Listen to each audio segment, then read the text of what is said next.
Boa noite, meus irmãos. Eu desejo que a maravilhosa graça e a paz do nosso Deus esteja e permaneça conosco. Amém? Vocês podem ficar em pé um pouquinho? Só um pouquinho. Você que está em casa aí, que sofá bonito, hein? Você pode ficar em pé um pouquinho também? Só um pouquinho.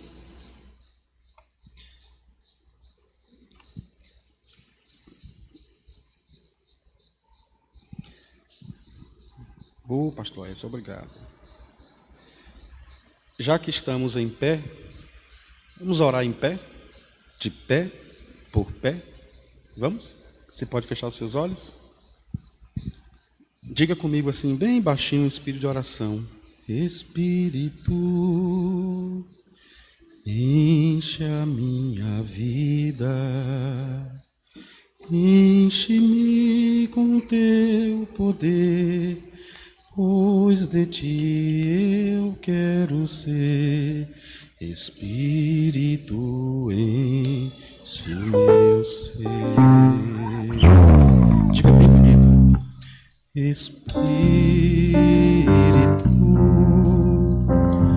enche a minha vida, enche-me com teu poder, pois de ti eu quero ser.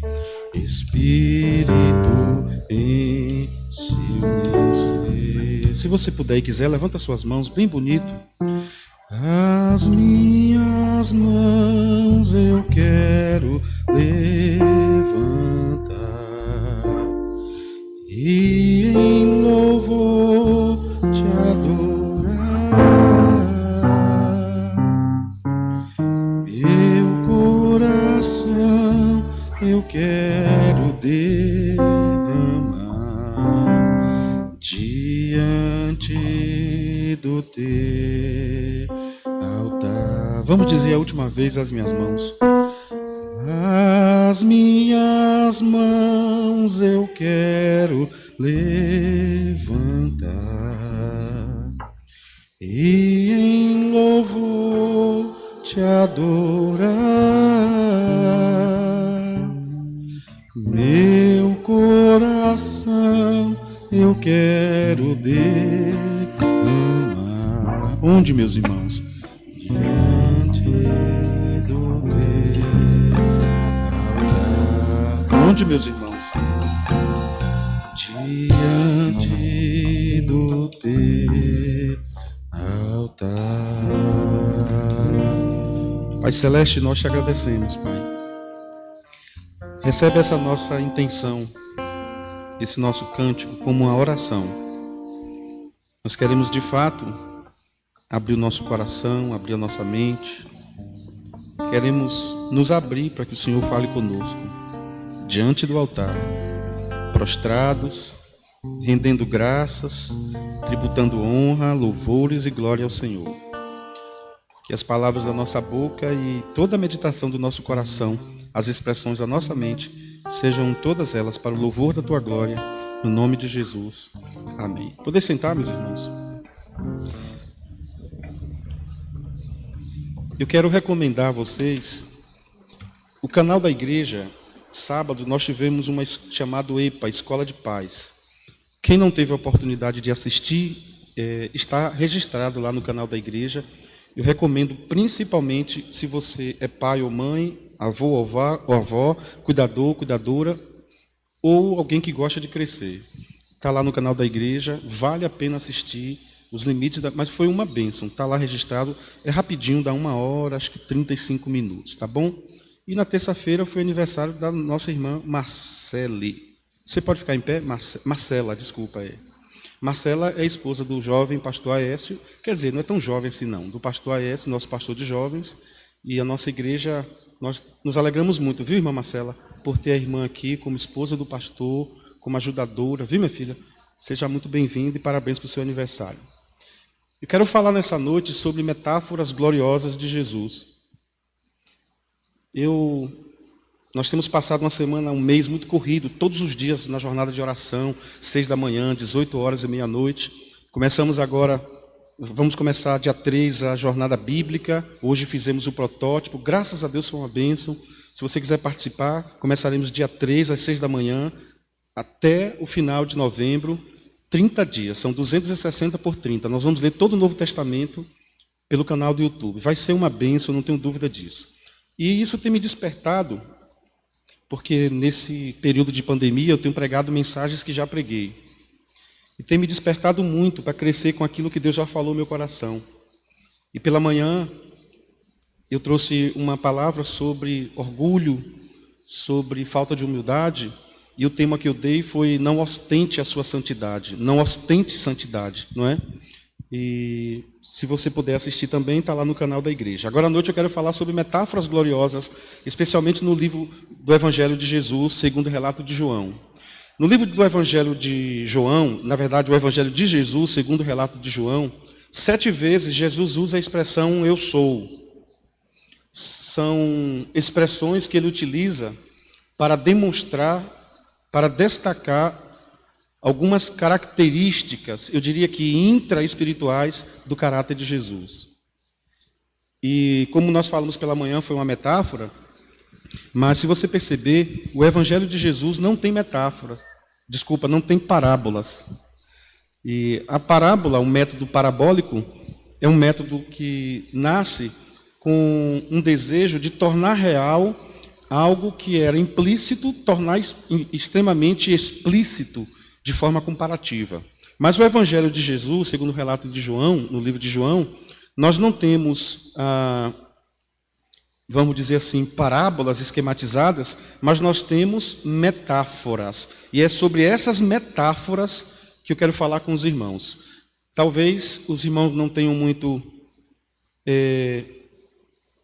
não se vejam muito no que eu vou falar, porque eu tenho o hábito de pegar mais expositivamente um texto e vou pregar com percepção do que Jesus falou, tá bom? Então nós vamos começar no Evangelho de Jesus, João capítulo 3, verso 16.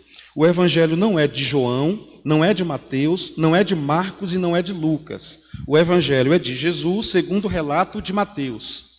O Evangelho é de Jesus, segundo o relato de João. Então, o Evangelho de Jesus, segundo o relato de João, capítulo 3. Nós vamos ler o verso 16, ok? Todos acharam aí? Vocês podem ficar em pé, depois vocês vão ficar sentados e eu fico em pé, tá bom? É bom que lembremos e que saibamos que quando eu fico em pé para ler a Bíblia, não significa que eu tenha uma vida ou um coração quebrantado. Não significa que isso é reverência, viu, irmãos? Eu posso me levantar todas as vezes que abrir a Bíblia, mas ter um coração pecaminoso.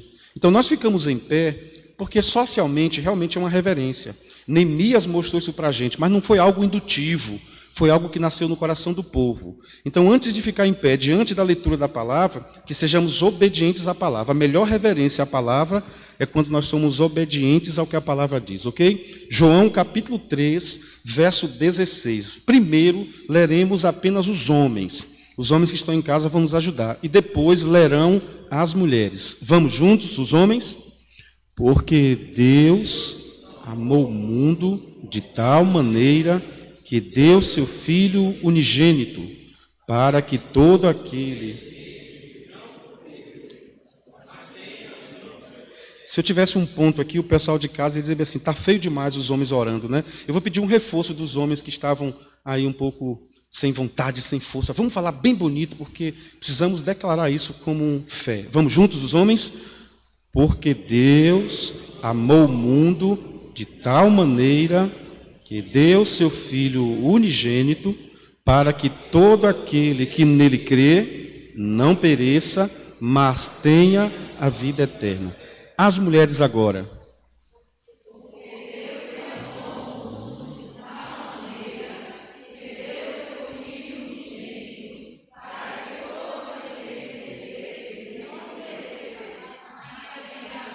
Gente, que coisa bonita, que show. Agora vamos ler juntos, todos nós e os que estão em casa, vamos juntos?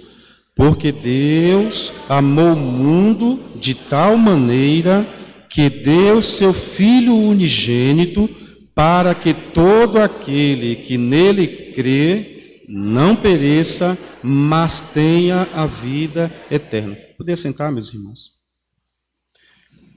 Bom, quando nós falamos desse canal de percepção, desse canal de comparação, eu diria que como dizem os homiléticos, os exegéticos, e aqueles que trabalham com gramática, os gramáticos, eles dizem que uma metáfora é uma comparação implícita. Mas, nesse texto que nós acabamos de ler, já que falamos pela manhã de metáfora, de parábola e agora de metáfora, nesse texto eu queria apontar para os irmãos que nesse texto não temos parábola, não temos metáfora. Neste texto, nós temos a vida como ela é. O que é que nós temos nesse texto? Esse texto tem, na construção da estrutura desse texto, esse texto tem um porquê, tem um para quê. Esse texto tem um sentido de largada, esse texto tem um fator processual e esse texto tem um ponto determinante. Esse texto tem a estrutura dele para explicar a razão, a loucura, a inconsciência humana diante do que aconteceu no texto. E o texto nos dá conta de dizer que Deus, ele desenvolveu para nós uma metodologia de ensino, de comparação para o seu amor. Deus não tem amor, Deus é amor. E porque Deus é amor, a Bíblia diz que Deus amou o mundo de uma maneira tal, ou de uma tal maneira, e eu gosto de dizer que o escritor buscou uma forma, João buscou uma maneira, uma palavra, para dizer como foi esse tipo de amor. E ele chegou à conclusão que o amor que Deus desenvolveu, o amor que Deus emprenhou, o amor que Deus lançou para a humanidade, foi de uma tal maneira. Ele não consegue nomenclaturar, ele não consegue batizar, ele não consegue registrar, ele não tem um neologismo para explicar o amor de Deus. Então, simplesmente, ele coloca um vácuo eterno, tal. Esse tal aí pode desencadear pensamentos e mais pensamentos, comparações e mais comparações, metáforas e mais metáforas. Esse tal aí pode construir parábolas e mais parábolas. Então ele não fechou a dimensão, a largura, a profundidade, e Paulo deu um show quando ele explicou sobre o amor de Deus. Então, Deus amou o mundo de uma maneira tal que aí dentro, embora não tenhamos parábola, mas esse tal cabe parábola. Embora não tenhamos metáfora, anedota, nós não temos aí um elemento para dizer teatralizado, licença poética, seja qual estrutura for que eu vá utilizar, eu posso dizer que Deus amou o mundo de uma maneira tal que eu não tenho como explicar. Não tem como. E Deus amou o mundo de uma maneira tal que a maneira tal não foi encontrada, mas foi encontrado o que ele fez. E se encontrou o que ele fez foi que ele deu o seu filho. Então Deus desenvolveu um amor doador. Ele quer explicar para os seres humanos, ele quer explicar para os seus filhos que o amor dele é um amor doador. É um amor que não se nega, porque todo amor, ele é doador. Ele doa apesar da dor, porque o amor doador é o amor que é construído debaixo da dor. E nós sabemos, Isaías 53, que Cristo sofreu, Cristo padeceu, ele teve dor, e porque ele teve dor, mesmo assim, ele não abriu mão de ser um doador. Ele doou o amor a despeito, apesar da dor. Então Deus amou o mundo de tal maneira que deu seu Filho unigênito. Nós sabemos que Cristo, ele é o Filho unigênito, porque é o único Filho de Deus. Essa raiz, esse útero celeste, só gerou esse Jesus. O Deus Pai, o Deus Filho e o Deus Espírito Santo é o único fruto do céu. Os anjos, os arcanjos, os serafins são construções da mão do divino. Ele fez todas as coisas, tanto as que são da terra, quanto as que são do céu. Então os anjos são feitura das mãos de Deus. Deus, ele amou esse mundo de tal maneira que ele deu seu Filho único, e ele já tinha dado profetas, ele já tinha dado sacerdotes, e a Bíblia é algo tão extraordinário que ele já sabia, desde antes da fundação do mundo, que o Cordeiro seria imolado. E mesmo assim, mesmo presciente, mesmo sabendo que todos os homens falhariam, mesmo sabendo que até José, no seu amplo caráter cristão, José falhou. Noé, Jó, Elias, Eliseu, todos falharam. Então, o plano revelativo de Deus, processual de Deus, culminou com o céu. Ele deu seu Filho único. E quando ele deu seu Filho, ele deu com um intuito, com um objetivo. O objetivo de Deus ter dado seu Filho é para que todas as pessoas que crerem em Cristo, que crerem nesse amor de tal maneira, ele deu o seu Filho para que o olhar das pessoas, uma vez para a cruz do Calvário, gerando temor, gerando um quebrantamento, um arrependimento, e uma vez arrependidos, como o grito de João Batista em Mateus capítulo 3, verso 1, arrependei-vos e crede no Evangelho. Com esse grito da cruz do Calvário, ele estabelece um novo marco na vida da humanidade. Todas as pessoas que nele crerem não pereçam, isto é, não vá para o inferno, mas tenha a vida eterna. O paradoxo, a polarização do céu é o inferno. O contrário da vida eterna no céu é a vida eterna no inferno.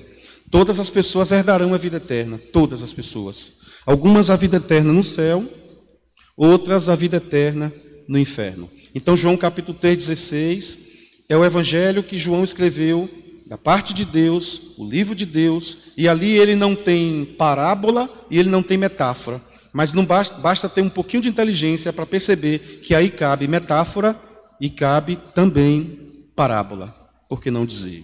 Então ele constrói isso e aí já me dá base para falar sobre essas metáforas gloriosas de Cristo Jesus. Ok, nós vamos agora para João capítulo 14. João capítulo 14. Certamente não dará para ver todas as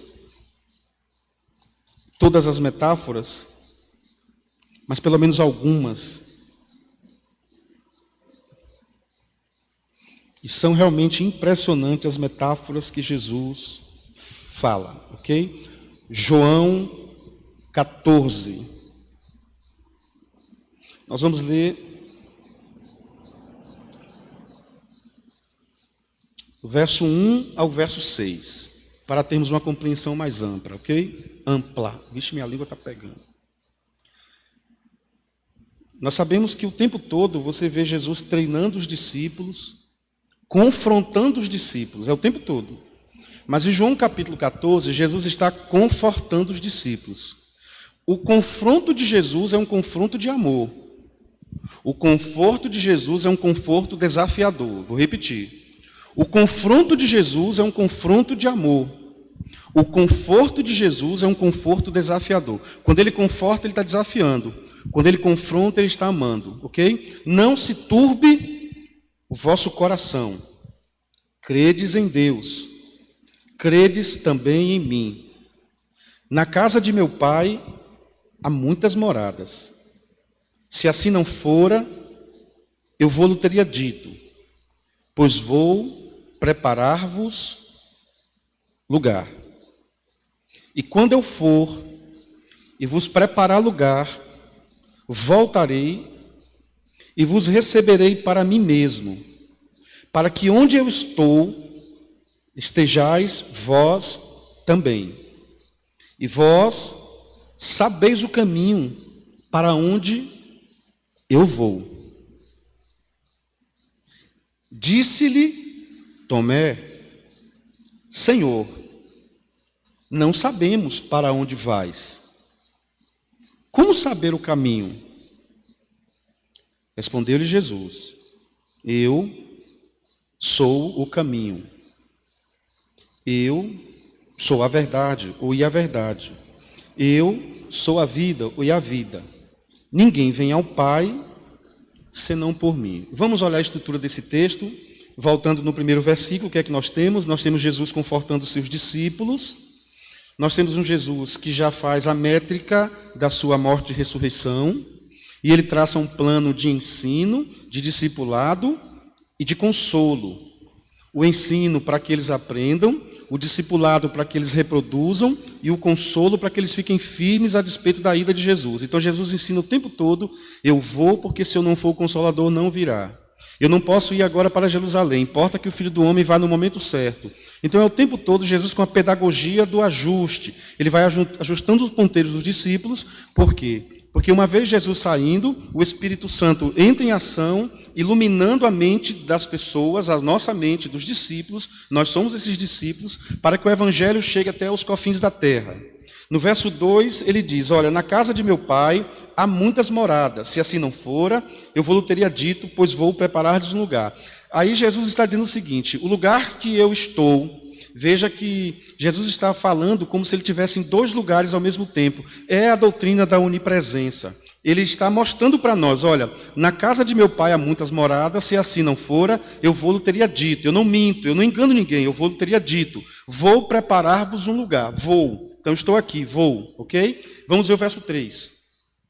E quando eu for, e vos preparar lugar, voltarei. Então, quando eu for, no dia que eu for, eu vou voltar. Eu não vou e fico. Eu vou e volto. E nós já sabemos disso.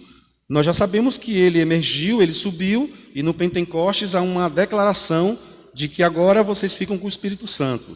Eu vou preparar um lugar, voltarei e vos receberei para mim mesmo. Para que onde eu estou, olha bem, para que onde eu estou, estejais vós também. Então aí nós temos o quê? Nós temos a declaração teológica que Deus Pai, Deus Filho, Deus Espírito Santo é a mesma pessoa. O mesmo Cristo que leva é o Cristo que recebe. Com as, vamos dizer assim, as departamentalizações da atuação da Trindade, mas nós sabemos que o Pai e o Filho são um. Então, eu quero recebê-los, porque eu que fui buscar, porque eu que fui preparar, eu que fui ensinar, eu que morri, eu ressuscitei, eu me entreguei. Então, para que onde eu estou, estejais vós também. O desejo de Deus é que os discípulos de Jesus estejam com ele na morada celeste. Amém, meus irmãos? Vamos ver o que diz o verso 3, verso 4. E ele diz assim, e vós sabeis o caminho para onde eu vou. Então ele explica o caminho, e pelo menos 14 vezes nos evangelhos ele faz a explicação teológica da nova vida. E ele, mesmo com a sua presciência, isto é, sabendo o que passa na mente das pessoas, com conhecimento antecipado com uma presciência, ele sabia que o ser humano é muito volátil. O ser humano ele é muito ambíguo, e ele esquece das coisas, e ele faz de conta que não está lembrando, ele cria confusões, ele pega conteúdos e mescla, e faz corte, pinça, é uma confusão na cabeça do povo. Então, mesmo sabendo o que estava se passando no interior dele, Jesus diz assim, e vós sabeis o caminho para onde eu vou. É como se Jesus dissesse assim, e vocês sabem, não é verdade? Vocês sabem para onde eu vou. Talvez tenha sido a dúvida de todos. E aí no verso 5, Pedro não fala nada, aí Tomé joga duro. Disse-lhe Tomé. E Tomé é engraçado porque se a dúvida era dele, ele partilha a dúvida com os outros. Ele diz assim, ó Senhor, não é por nada não, mas eu já vi eles conversando, eles também têm dúvida, eles não entenderam nada. E aí Tomé pergunta a Jesus, disse-lhe Tomé, Senhor, não sabemos para onde vais. Só vai para onde mesmo? Imagine a decepção de Jesus, tanto tempo falando do céu, e os discípulos, não eram nem os 70, viu, irmãos, eram os 12. Só vai para onde mesmo, que eu já esqueci. Deixa eu ver aqui na memória do meu smartphone. Eu botei até no meu bloco de notas, o senhor vai para onde? Como é que eu vou saber esse caminho? Eu nem sei para onde o senhor vai, eu nem sabia que o senhor estava indo, e já vai, é? Como assim? Qual o caminho? Aí é tremenda a resposta de Jesus, que é talvez um dos textos mais famosos da Bíblia, né? João 14,6. Aí o que Jesus diz? Irmãos, olha, eu não sei se vocês vão ficar chateadinhos comigo, mas se fosse eu, mandava, ô Tomé, vai plantar banana, rapaz. De novo a mesma coisa? Vixe, que falta de paciência com esses crentes. Ai, tomar banho no açude. Tanto tempo Jesus ensinando, aí eu sou apaixonado por Jesus. Eu amo o meu Jesus. Olha que maestria. Olha que pedagogia da graça. Sabe não, Tomé? Sabe não? Então vamos lá. Tomé, pessoal, respondeu Jesus. É como se Jesus dissesse, vou desenhar, viu, pessoal? Eu sou um caminho. Caminho, camelo, pessoas, eu sou o caminho. Está vendo aquela estrada ali? Caminho. Está vendo onde está passando ali aquelas ovelhas? Jesus, estou vendo. Vocês estão vendo que elas estão pisando naquela terra seca, batida? Metáfora. Eu sou aquela terra, seca e batida. Porque Isaías diz que eu fui pisoteado, moído. E vocês passaram por mim. Eu sou o caminho que foi pisado na cruz do Calvário para dar salvação a vocês. Meu Deus do céu. Gente, o que é isso? Louvado seja Deus. É mole. Queria que vocês entendessem que o diálogo de Jesus é um diálogo que ele está redizendo. Ele está dizendo de novo, eu sou o caminho. Só que num contexto greco-romano, filosófico, com tantas ideias, com tantos pensamentos, com tanta gente inteligente, Jesus diz assim, eu sou o caminho, pessoal. E vocês têm múltiplas verdades. Vocês têm muitas verdades, vocês são muito inteligentes. Esse cenário filosófico traz muitas coisas. Meu Deus, como vocês são inteligentes. Como vocês têm perguntas, respostas, para tudo vocês têm respostas. Mas além de ser o caminho, eu sou a verdade. Tudo bem que você vai chegar um tempo lá nos anos 2020 que as pessoas vão chamar de época da pós-verdade, a geração líquida. Cada um com a sua verdade, cada um com o seu princípio. Antigamente, você tinha a mentira e eu tinha a verdade. Década de 90, verdade confronta mentira. Início dos anos 2000, verdade relativizada. 2019 em diante, você tem sua verdade e eu tenho a minha verdade. E caminhamos juntos, o importante é ser feliz. Jesus vem já naquela época dizendo, eu sou a verdade. E a verdade não é negociada. Mas não tem tantos deuses ainda aqui que as pessoas falam, tem tantas crenças. Eu sou a verdade. E Jesus, antes de fechar o discurso de resposta, eu sou o caminho, e ele coloca um artigo definido, porque eram muitos caminhos, eu sou o caminho, é aquele caminho, você está vendo? Tem muita verdade, mas eu sou a verdade, é fechada. E eu sou a vida. E ninguém, aí ele muda de posição, irmãos. Ele muda de posição.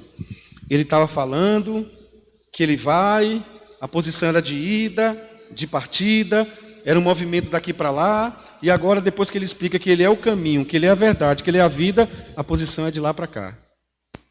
Ele diz, eu vim, preparei um lugar, e agora ninguém vem, quem vem agora é vocês. Vocês que têm que vir. E quando vocês vierem, vocês saibam que eu não estou mais aí. Estou aqui para recebê-los. Porque ninguém vem ao Pai senão por mim. Então o movimento é o seguinte, você vai ao Pai por mim, e quando você chega ao Pai, você vem a mim. Porque eu e o Pai somos um. Metáforas gloriosas de Jesus. Amém, meus irmãos?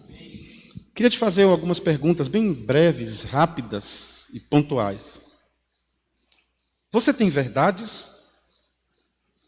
Ou você tem Jesus?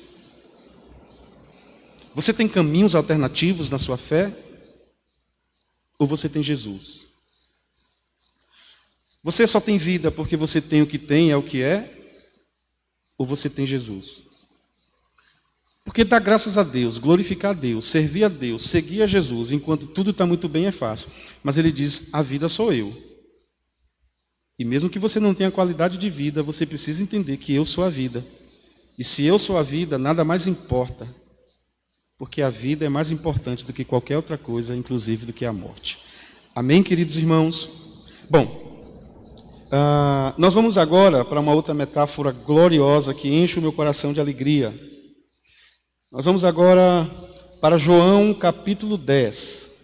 João capítulo 10. Veja que metáfora gloriosa de Jesus.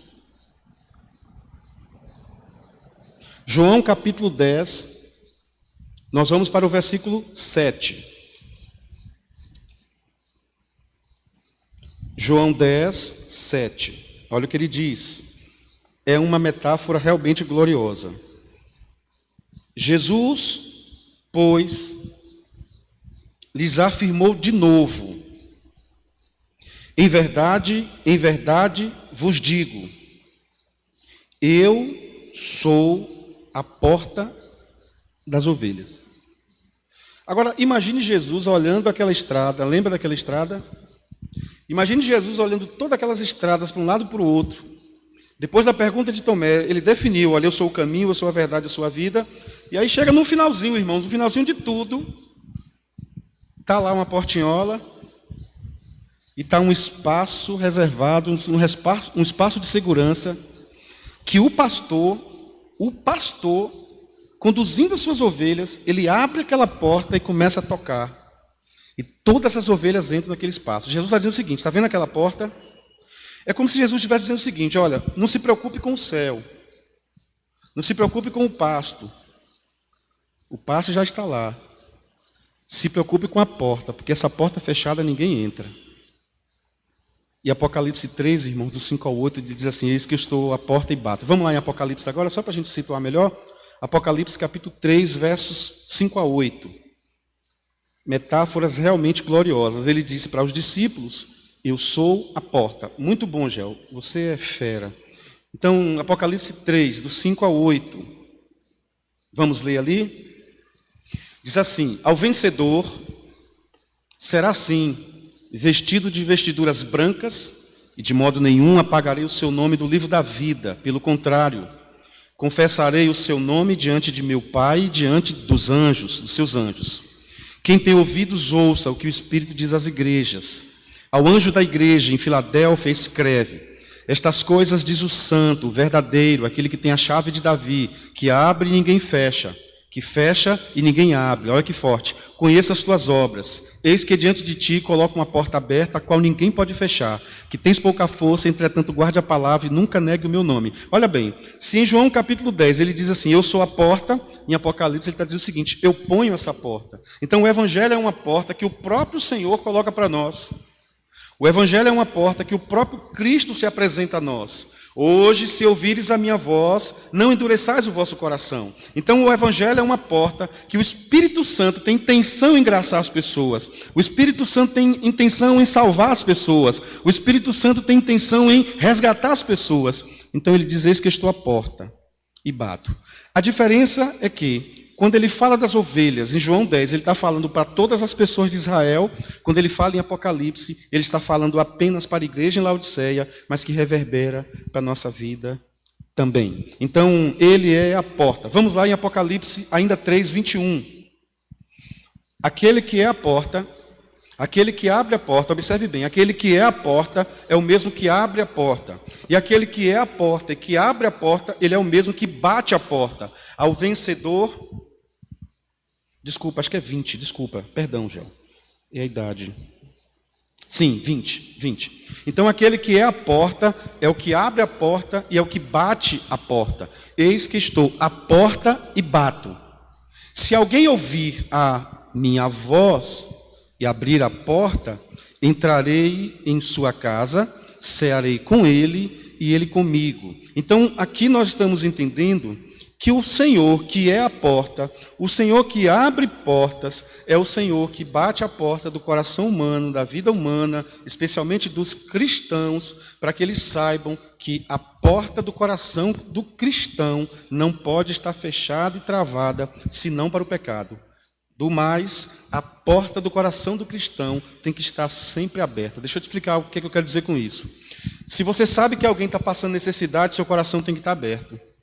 Se você sabe que tem uma família precisando de ajuda, seu coração tem que estar aberto. Se você vê uma pessoa perdida na sua frente, você tem que estar com o coração aberto. Se você tem um colega de escola, de faculdade, de trabalho, um vizinho, uma vizinha, um amigo, uma amiga, no grupo da internet, nas redes sociais, você tem que estar com o seu coração aberto. O coração do cristão só pode fechar para o pecado. Porque tudo que não agrada à vontade de Deus é hamartia, é errar o alvo, ok? Então, eis que estou à porta e bato. O mesmo Cristo que é a porta, essa metáfora é forte. O mesmo Cristo que abre e fecha a porta, essa metáfora é forte. É o Cristo que bate a porta, louvado e sempre exaltado seja o nome do Senhor. Nós vamos agora, irmãos, para João capítulo 6. João capítulo 6, metáforas gloriosas de Jesus. João capítulo 6, nós vamos ler primeiro o verso 35. João 6, 35.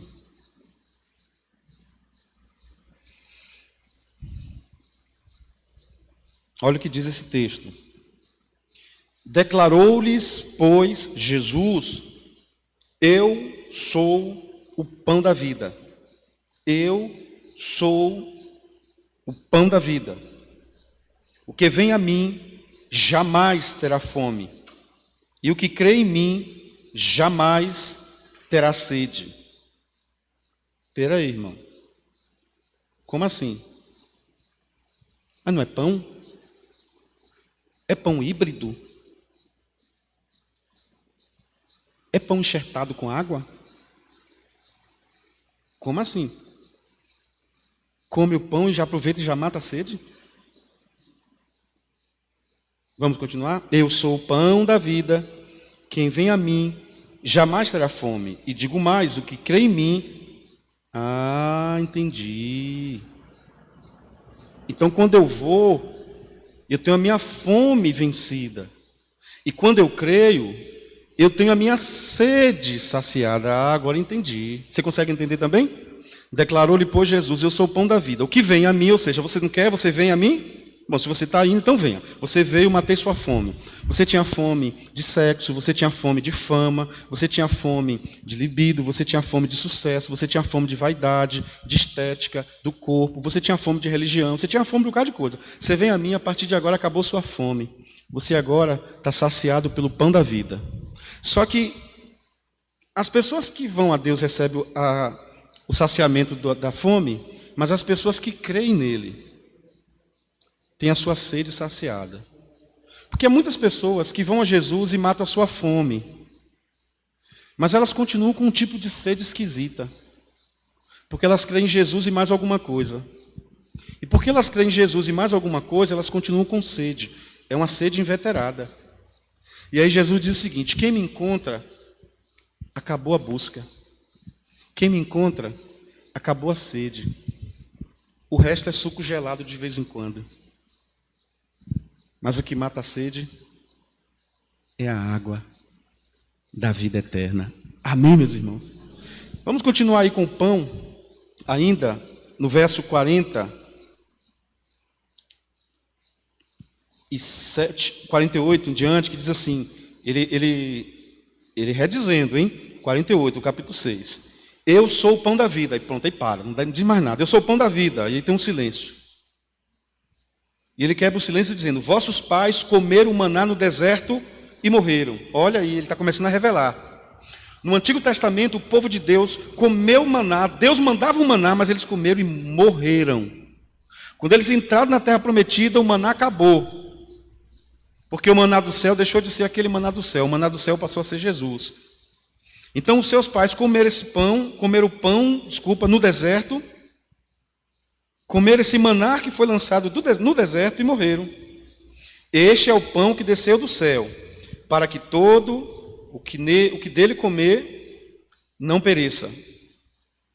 Então ele continua com o mesmo discurso: para que todo aquele que nele crê não pereça, para que todo aquele que come desse pão não pereça.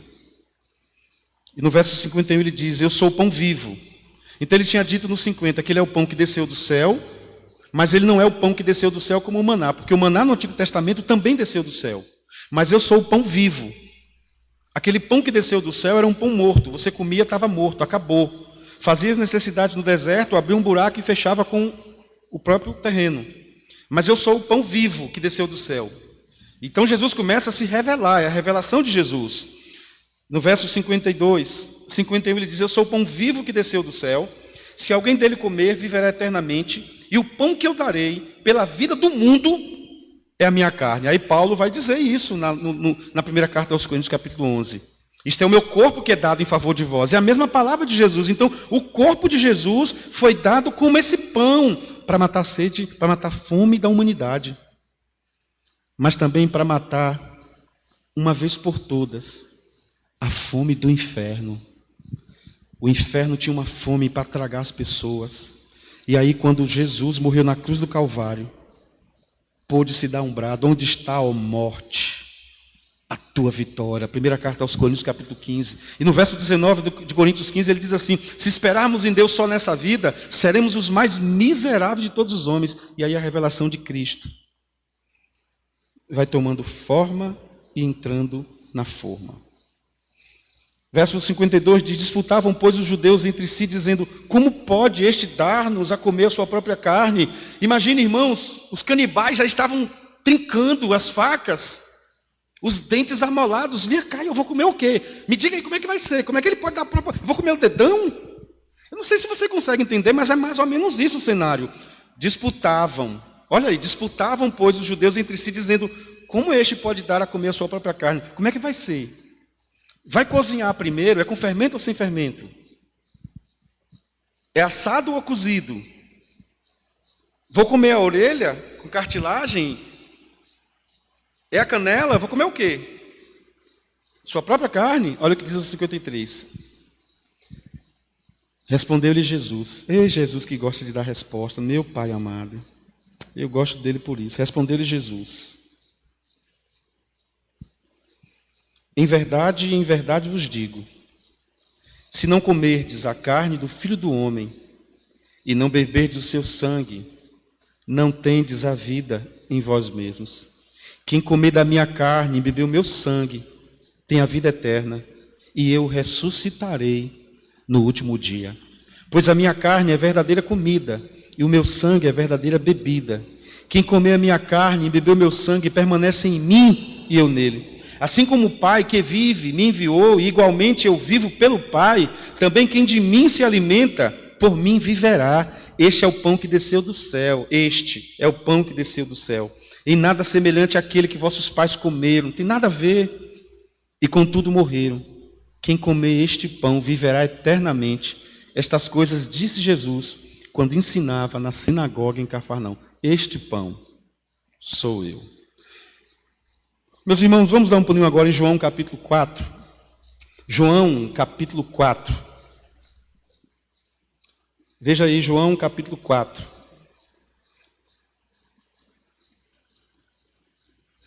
Vamos ler a partir...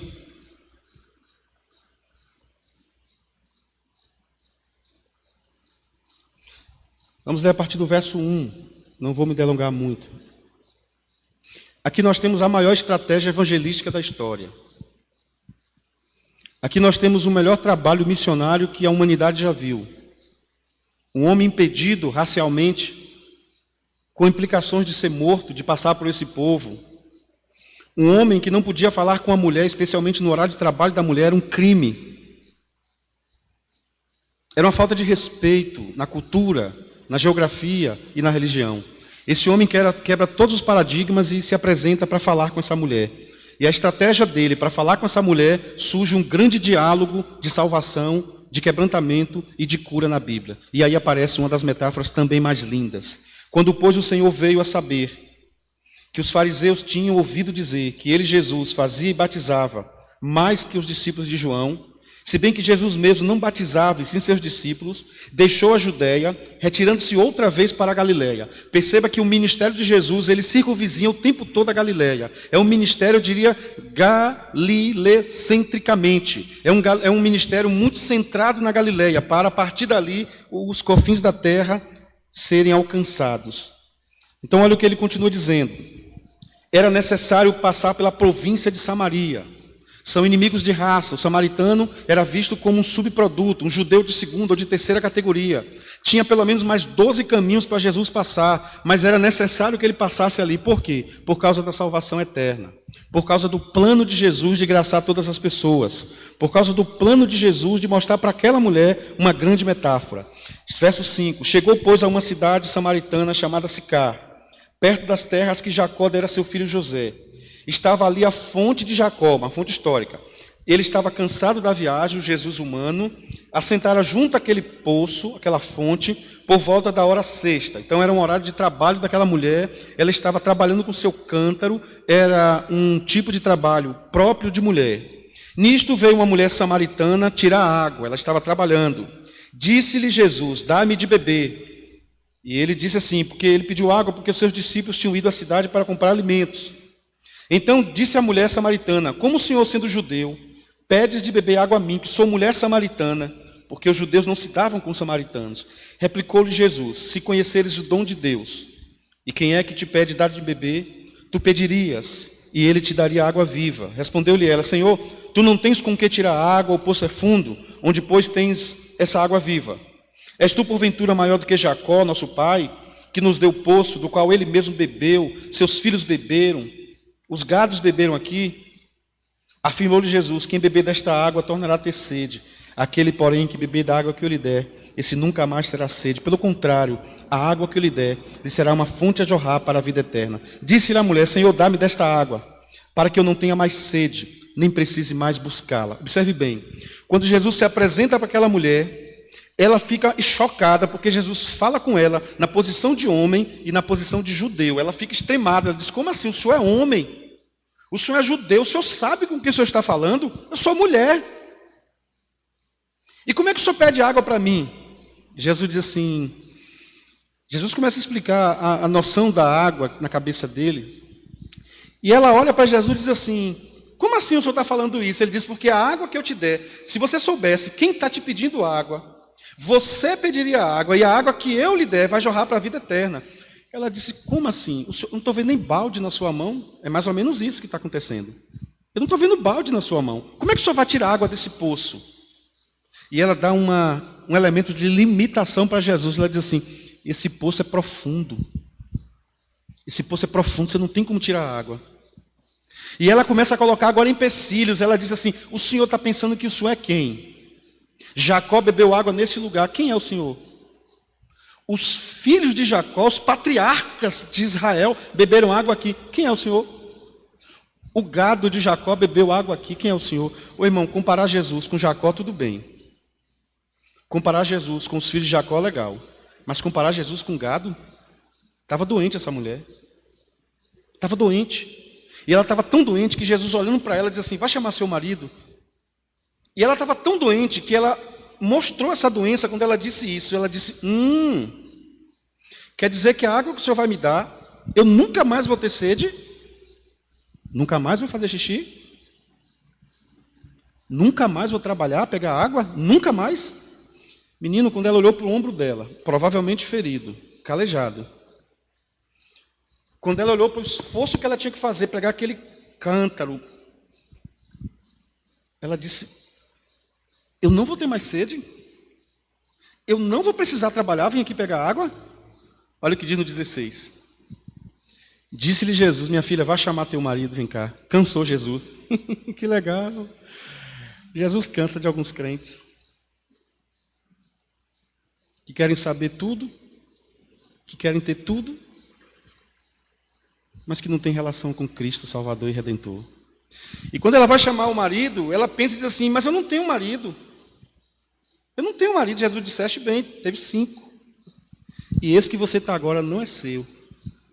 Aí tem pastor inteligente que diz assim, ela estava adulterando, estava com o marido de outra. Tem uns mais inteligentes ainda que dizem assim, ela estava em concubinato. Eu acho bonito, irmãos. Eu amo a teologia e sou teólogo, mas assim, tudo isso a gente só vai saber no céu porque o texto não diz. E se o texto não diz, irmão, desculpa, teólogo inteligente, mas se o texto não diz, eu quero lhe dizer uma coisa. O texto não diz. E o texto só diz que ela tinha mais uma pessoa. Ela pode, por exemplo, já estar pensando numa separação. Ela pode realmente estar com outro homem. Ela pode realmente já estar com um homem que ela já estava pensando em pegar outro, e mais outro, e mais outro, e ela nunca tinha um marido, porque ela tinha feridas na alma. E a metáfora de Jesus é: eu sou a água que jorra para a vida eterna e que vou curar até as suas tensões, desculpa as crianças, e os seus tesões. Eu sou o Senhor que cura as suas tensões. E eu sou o Senhor que cura os seus tesões. Pela vida, pelo sucesso, por homem, por mulher, por fama, por dinheiro, por religião, por satisfação, por realização, por vaidade, por arrogância. Eu sou. Amém, meus irmãos? Tomara que ninguém me olhe assim, né? Vamos caminhar para o final agora. João capítulo 15. João capítulo 15, apenas o verso 1. João 15, 1. João 15, 1.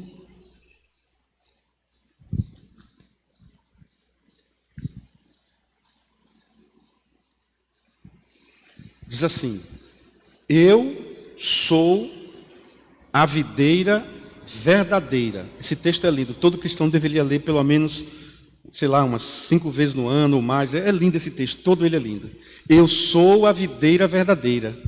Meu pai, o agricultor. Olha que metáfora linda, irmãos. Ele olha para uma videira e ele sabe que dessa videira tem que vir alegria, tem que vir o símbolo do Espírito Santo. E ele diz: existem muitas videiras falsas. Vamos dar um pulinho lá em Isaías, capítulo 5, verso 4. Isaías 5, 4.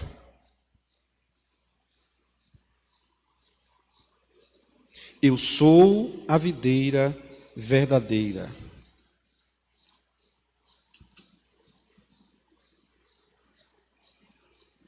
Isaías 5, 4. Quem mais se podia fazer ainda a minha vinha, que eu não lhe tenha feito?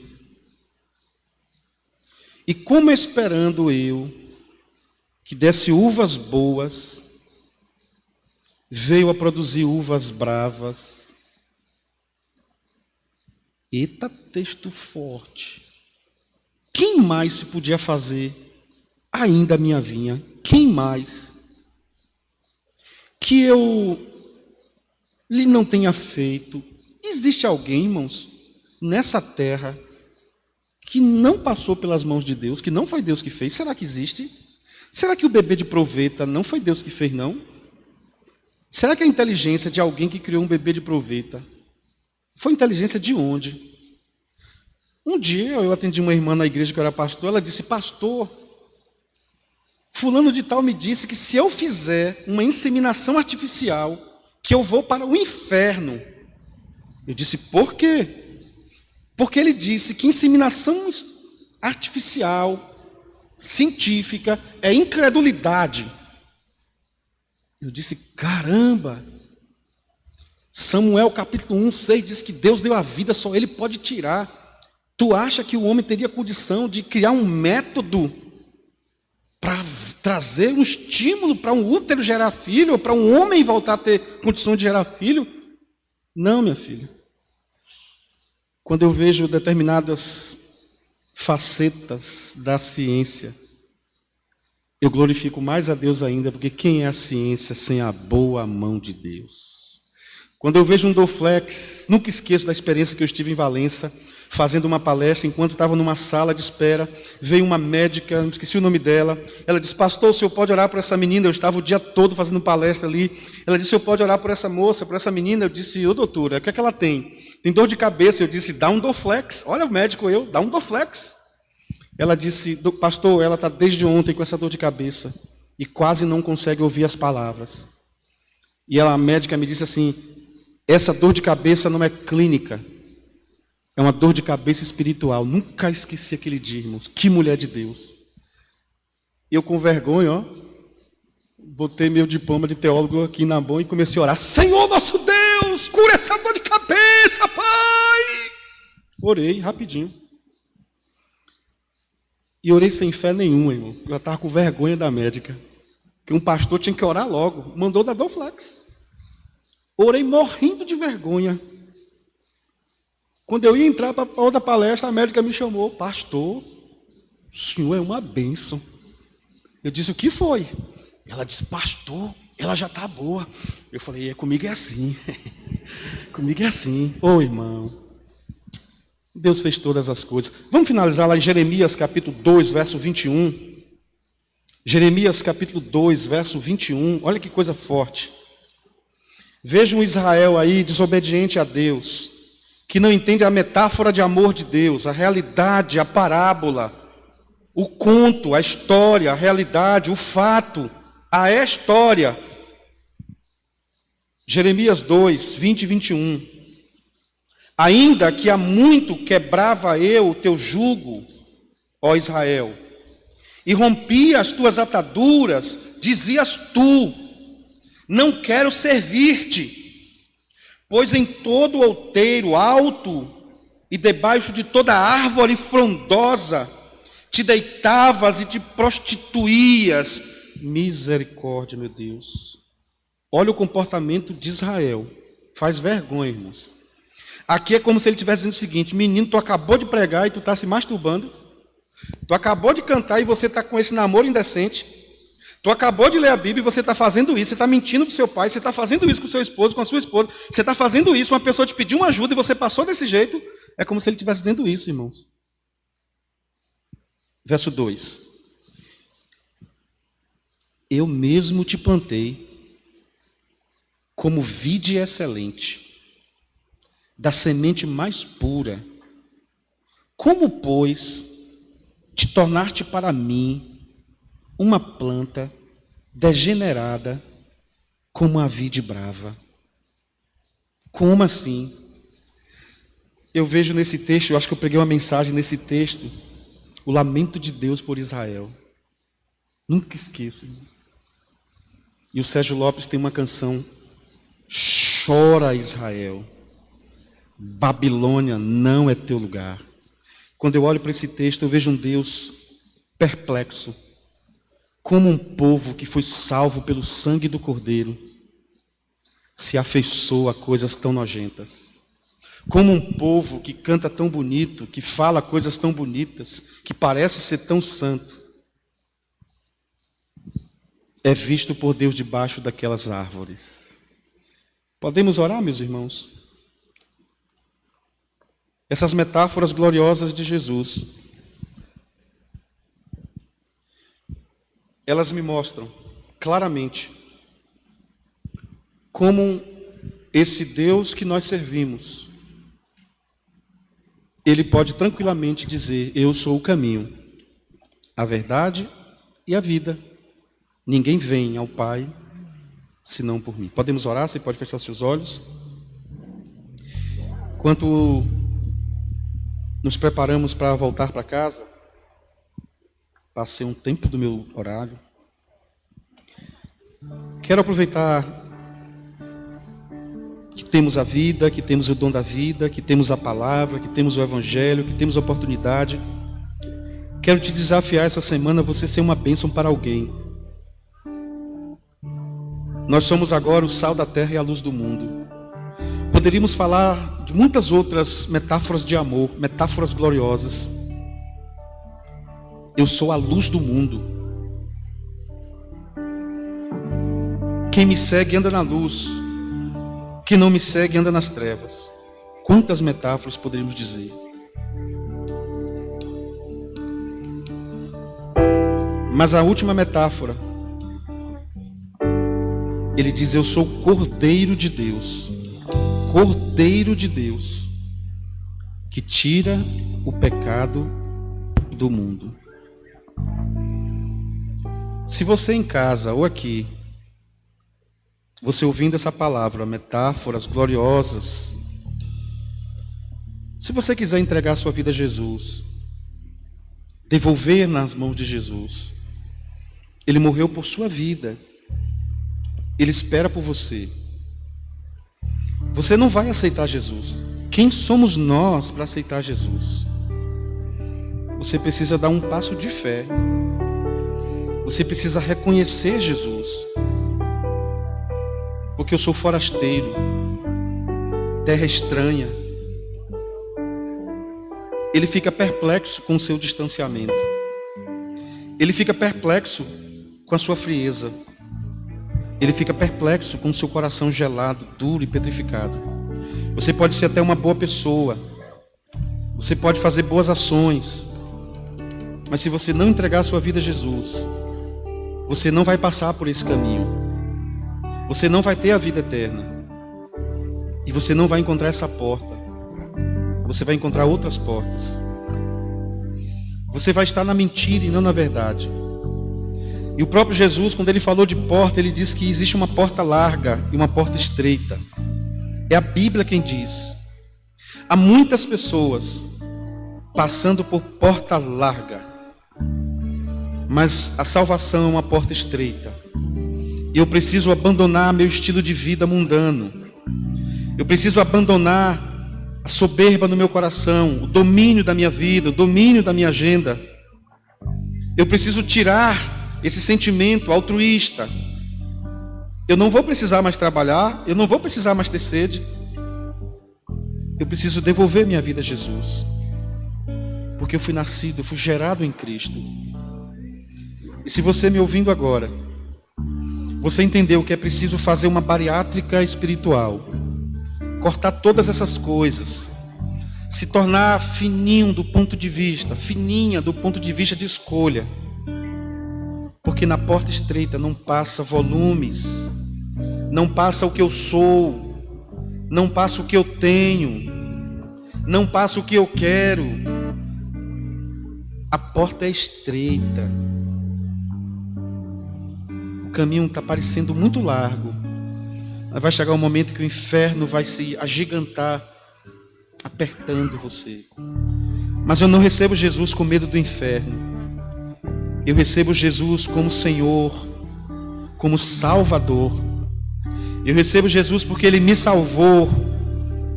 E eu quero que Ele seja meu Senhor. Eu vou obedecê-lo em tudo.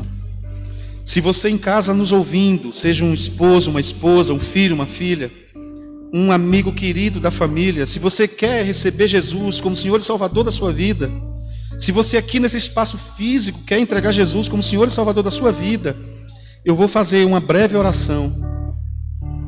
E se você quiser fazer essa entrega, repita na sua mente comigo: Senhor Jesus, eu entrego o meu coração e a minha mente, a minha vida, me arrependendo dos meus pecados. Eu me entrego nas tuas mãos. Senhor Jesus, eu me entrego, coração, mente, vida. Arrependo-me dos meus pecados. Eu me entrego nas tuas mãos.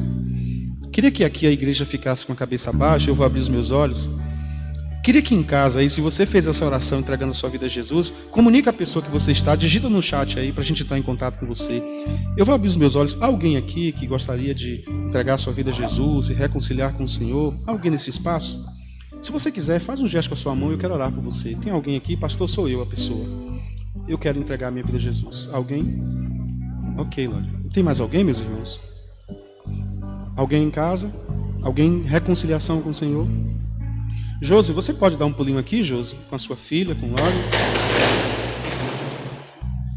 Lori, dá um abraço nela aqui para mim, Lori. Pastor Aécio.